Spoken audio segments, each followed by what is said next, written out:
Free market کے اندر ہم سارے آپریٹ کرتے ہیں. مسئلہ اس وقت پاکستانیوں کو یہ ہے کہ مہنگی بجلی وہ افورڈ نہیں کر سکتے, یا مہنگی مل بھی جائے بجلی ملنی چاہیے ان کو. دیکھیں ملٹی نیشنلز اور بھی تو چیزیں پروڈکٹس جو ہیں وہ مارکیٹ کے اندر ڈال رہی ہیں اپنی مرضی سے. وہ دوائیوں کو آپ لے لیں یا آپ اپلائنسز کو لے لیں, گاڑیوں کو لے لیں, اپنی مرضی سے قیمت ڈیٹرمن کرتی ہیں. مارکیٹ کے اندر جو ہے وہ لوگ اس سے فائدہ اٹھاتے ہیں. اویلیبل تو ہو, لوگ پیسے دے دیں گے شاید ایک پوائنٹ آف ویو. نہیں دیکھیں یہ بات جو ہے یہ تو ایسی بات ہے کہ اس وقت ہم ڈیسپریٹ ہیں, کچھ بھی مل جائے اور کسی قیمت پر بھی مل جائے. یہ آپ کے مسئلے کا حل نہیں ہے, یہ آپ کے مسئلے کا آدھا حل ہے. اگر آپ کو بجلی مل جاتی ہے جتنی آپ کو چاہیے لیکن مہنگی ملتی ہے تو یہ مسئلے کا آدھا حل ہے. حل تو اس وقت ہوگا جب بجلی آپ کو جتنی چاہیے وہ بھی ملے اور سستی ملے. دیکھیں آپ کا کاسٹ آف ڈوئنگ بزنس بہت بڑھ جاتا ہے اگر بجلی مہنگی ہو. آپ کی انڈسٹری کی پروڈکشن جو ہے وہ ساری مہنگی ہو جاتی ہے. آپ کے ایکسپورٹس بہت زیادہ ان کمپیٹیٹیو ہو کے سفر کرتے ہیں. آپ کے ملک کی اکانومی کو اس کا وہ فائدہ نہیں ہوتا جو ہونا چاہیے. لوگوں کے گھروں میں بتی جلانے کے علاوہ یہ بھی تو ہمارا مقصد ہے نا کہ ہماری انڈسٹری کمپیٹیٹیو ہو جائے, ہماری ایکسپورٹس بڑھ جائیں. میں کامرس کو بھی ملک کے اس وقت لک آفٹر کر رہا ہوں ایز ممبر پلاننگ کمیشن. میں پاکستان کی انڈسٹری کو بھی لک آفٹر کر رہا ہوں. میں ان کے پرابلم سے بہت ڈیپلی واقف ہوں اور ان کی کاسٹ آف ڈوئنگ بزنس جو ہے وہ چائنا کے مقابلے میں تقریباً 3 گنا ہے. چائنا میں آپ دیکھ لیجیے کہ 2 روپے یونٹ بجلی بنتی ہے, حکومت سبسڈائز کر کے اپنی انڈسٹری کو 1 روپے یونٹ دیتی ہے. کون سا ملک ہے دنیا کا سب سے ترقی ترین ملک جو کہ جہاں پہ چائنا کی پروڈکٹس نہیں بکتی ان کے اپنے مقابلے پہ؟ اسی لیے کہ چائنا کی کاسٹ آف ڈوئنگ بزنس بہت لو ہے. اچھا کون سا قابل عمل ہے, 4 روپے پر میگا واٹ 8 سال میں 1000 میگا واٹ, یا 12 روپے پر میگا واٹ 2 سال میں 1000 megawatt? Industry would love it. مطلب یہ کہ ان کو تو بجلی چاہیے, انڈسٹری بند ہوئی ہے, لوگ جو ہے مطلب نہ چلنے سے بہتر ہے چلائیں تو صحیح. میں تو کہہ رہا ہوں نا کہ وہ وہاں پہ جو 6 اور کمپنیز نے لے رکھے ہیں بلاکس, وہ بنائے نا 12 روپے یونٹ بجلی. انہوں نے کوئلہ مائن کر کے بنانی ہے نا, کوئلہ مائن کر کے بنائیں گے 10-12 روپے کاسٹ آئے گی, تو وہ بنائیں, وہ کیوں نہیں بنا رہے؟ اچھا یہ کمپنی کون سی آپ نے پہلے بھی ذکر کیا؟ دیکھیں وہاں پہ چائنا گلوبل وہاں پہ موجود ہے, وہاں پہ اوریکل آف UK موجود ہے, وہاں پہ پاکستان اسٹیٹ آئل نے بھی میرے خیال ہے بلاک لے رکھا ہے, وہاں پہ اینگرو کا سندھ گورنمنٹ کے ساتھ جوائنٹ وینچر پروجیکٹ ہے, وہاں پہ ہم موجود ہیں 5-6 کمپنیز. تو یہ پیرل ایک ہی قسم کا کام کر رہے ہیں, تو آپ کوئی کام نہیں کر رہے, بلاکس لے کے بیٹھے ہوئے ہیں نا, باقی تو کام تو صرف ہمارا ہی ہو رہا ہے, وہاں پہ تو اور کوئی کمپنی ہے موجود ہی نہیں ہے. یہ وہاں پہ بیٹھے کیا کرتے ہیں؟ بس انہوں نے لیز لے کے رکھی ہوئی ہے. لیز لے کے رکھی ہوئی جی. اور آپ نے کہا بچگانا بات ہے, لیکن پھر بھی کیونکہ پروگرام جو ہیں بعض اوقات ایسے لوگ بھی دیکھتے ہیں جو یہ زبان سمجھتے ہیں, تو شعلہ جو صرف جو ہے وہ آپ کے پروڈکٹ میں سے نکل. جی ہاں جی بالکل. باقی ویسے ہی بیٹھے ہوں. ویسے ہی بیٹھے, وہاں پہ ہے ہی نہیں, تھر میں تو کوئی نہیں ہے, ریگستان میں بیاں بہان ہے, صرف ہمارا پروجیکٹ وہاں پہ ہے اور تو کوئی فزیکل پریزنس بھی نہیں ہے. نہیں, آن دا گراؤنڈ صرف ہمیں بس پیپر کے اوپر لیز لی ہے. جی. اچھا ذرا اس کے اوپر آپ آئیں, ذرا موجودہ جو صورتحال ہے, یہ تو جب ڈائمنڈ تیل ہوگا تو رادھا ناچے گی, اس وقت دیکھیں گے پیسے پتہ نہیں آتے ہیں نہیں آتے ہیں. اس دوران کیا کریں ڈاکٹر صاحب؟ What should we do in the main while?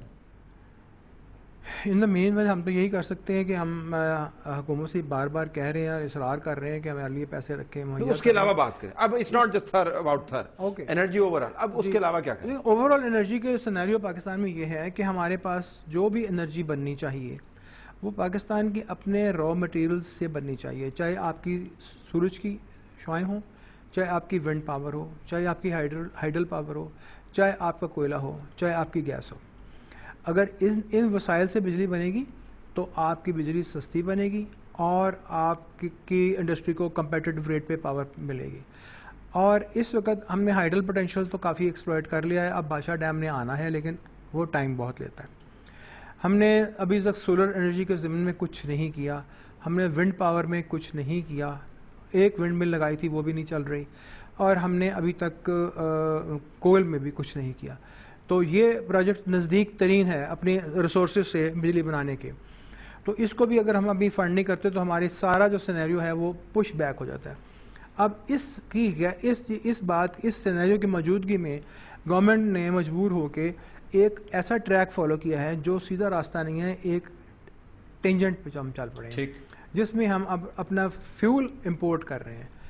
Furnace oil کی شکل میں کر لیں, ڈیزل کی شکل میں کر لیں, فیول امپورٹ کر کے ہم بجلی بنا رہے ہیں. اب تو تیل کی قیمتیں بہت بڑھ گئی ہیں پچھلے 10-12 سال میں, اس لیے بجلی کی قیمت بھی بہت بڑھ گئی ہے. جب ہب ڈیم شروع ہوا تو 5-6 سینٹ کی ہم بات کرتے تھے, آج ہم 15 سینٹ 16 سینٹ پہ بجلی خرید رہے ہیں IPP سے.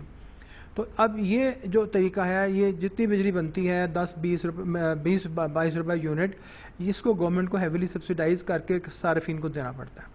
10 روپے یونٹ آپ پے کرتے ہیں اور 10 روپے یونٹ گورنمنٹ سبسڈی دیتی ہے۔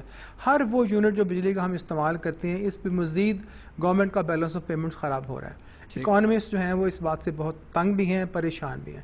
تو جب یہ چیز مستقل اسی طرح چلتی رہے گی، یہ جو ٹینجنٹ ٹریک کی میں بات کر رہا ہوں، تو وقت کے ساتھ ساتھ آپ سیدھے راستے سے زیادہ دور ہٹتے چلے جائیں گے، اور یہ جو ڈیفیسٹ ہے آپ کے آمدنی میں اور آپ کے اخراجات میں، یہ بڑھتا چلا جائے گا۔ یہ آپ نے جو بات کی، اور میں اپنے الفاظ میں بیان کرتا ہوں، مجھے سے پتہ چلتا ہے کہ بے مغز قسم کی پالیسی میکنگ ہوتی رہی ہے اور ہو رہی ہے۔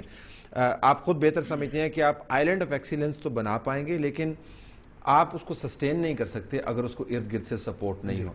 تو فی الحال جو آپ نے مجھے بتایا، مجھے نہیں لگتا کہ ہمارے یہاں پر کوئی مربوط انرجی پالیسی کے خد و خال بھی ابھی ڈیولپ ہوئے ہیں، from what you have told me. Will that be a fair assessment کہ کوئی انرجی پالیسی کوئی نظر نہیں آ رہی اس قسم کی جیسی آنی چاہیے؟ جتنی انرجی پالیسیز پہ ڈسکشنز ہوتی ہیں، جتنے انرجی سیمینارز اور کانفرنسز ہو رہی ہیں پاکستان میں آج کل بہت ہو رہی ہیں، وہ سب فوکس کر رہے ہیں کہ بجلی کو کسی طرح سے سیو کیا جائے۔ بجلی سیو کرنے سے اس ملک کا حالات بہتر نہیں ہو سکتے۔ 5 سے 10% کا فرق پڑ جائے گا۔ اگر آپ چوری بچا لیں گے 20 سے 25% کا فرق پڑ جائے گا۔ ڈیفیسٹ تو آپ کا بہت زیادہ ہے، 6000 میگا واٹ کا ڈیفیسٹ ہے 12000 میگا واٹ کے پیچھے۔ تو یہ ڈیفیسٹ تو پورا اتنی جلدی نہیں ہونے لگا۔ ویسے بھی اکانومی وہی چلتی ہے جس کے اندر انرجی استعمال ہوتی ہے، وہی اکانومی چلتی ہے نا جی۔ جب آپ کے انڈسٹری کو آپ اگر فل فلیج چلانا چاہیں گے تو یہ deficit overnight 20000 megawatt ہو جائے گا۔ تو اس لیے تو اس وقت تو انڈسٹریز ساری سپریس ہو گئی ہیں، کچھ انڈسٹریز ملک سے باہر چلی گئی ہیں۔ تو یہ بجلی کا جو ڈیفیسٹ ہے، یہ کانفرنسز جو ہیں یہ سیونگ کے اوپر فوکس کر رہے ہیں۔ بڑی اچھی بات ہے، جتنی سیو کر سکتے ہیں ہمیں کرنا چاہیے، ایک پڑھے لکھے قوم کا یہ فرض ہے۔ لیکن جب تک بجلی بہت زیادہ مقدار میں سستی نہیں بنے گی اپنے را مٹیریل سے، اپنے وسائل سے، تب تک یہ کام صحیح ڈگر پہ نہیں آئے گا۔ اور اس وقت تک نہیں ڈگر پر یہ کام آئے گا جب تک پالیسی نہیں بنے گی، اور پالیسی ابھی ہمیں بنتی نظر نہیں آتی۔ Towards the very and doctor صاحب، آپ کا شکریہ ادا کرنے سے پہلے، یہ آپ کے 100 میگا واٹ کے فائنانس سے لے کر مربوط انرجی پالیسی کے خد و خال تک، یہ ڈیسائیڈ کس نے کرنا ہے کہ you will get the money for this? یہ ڈیسیجن ہوتی ہے پلاننگ کمیشن سے انیشیلی، کیونکہ وہ پلان کرتے ہیں سارے ڈیولپمنٹ پروجیکٹس، اور منسٹری آف فائنانس جو ہے وہ پھر پلاننگ کمیشن کی ریکمنڈیشن پہ پیسے ریلیز کرتی ہے۔ تو آپ کی فائنانس منسٹر سے بات نہیں ہوئی اس کے اوپر؟ جی بہت دفعہ بات ہوئی ہے۔ تو کیا وہ کہتے ہیں؟ وہ انہوں نے ہمیں ایک بینک، نیشنل بینک کے نام پہ ایک لیٹر آف کمفرٹ دیا تھا کہ نیشنل بینک سے کہا تھا جس میں کہ ہمارے لیے وہ آرڈرز پلیس کر دیں اکوپمنٹ کے، اور ان کو پیسے منسٹری آف فائنانس دے دے گی بعد میں۔ تو وہ نیشنل بینک نے اس لیٹر کو آنر نہیں کیا۔ تو وہ جتنی بھی ہماری میٹنگز ہوئی ہیں اس کے رزلٹ میں یہی ہوا ہے کہ ہمیں ایک ایسا کاغذ مل گیا جو بینک پسند نہیں کرتا، جو بینک پسند نہیں کرتا۔ ناظرین، ڈاکٹر سمر مبارکمند کی براہ راست سیدھی سادھی اور کھری باتیں آپ نے سنی۔ آپ کو اندازہ ہوگا کہ ملک کے اندر پوٹینشل کیا ہے، اس پوٹینشل کو استعمال کرنے کا پروسیس کیا ہے، استعمال پوٹینشل میں اور اس کے نتائج کے اندر جو راہ ہے وہ کتنی طویل بھی ہو سکتی ہے اور کتنی شارٹ بھی ہو سکتی ہے۔ تمام چیزیں منحصر ہیں کہ آپ پالیسی کس قسم کی بناتی ہیں۔ اس کے علاوہ تمام باتیں صرف باتیں ہی ہیں۔ ڈاکٹر صاحب، آپ کا بہت مشکور ہیں کہ آپ نے شرکت کی۔ ہماری طرف سے ناظرین یہی کچھ، اجازت دیجیے، اللہ حافظ۔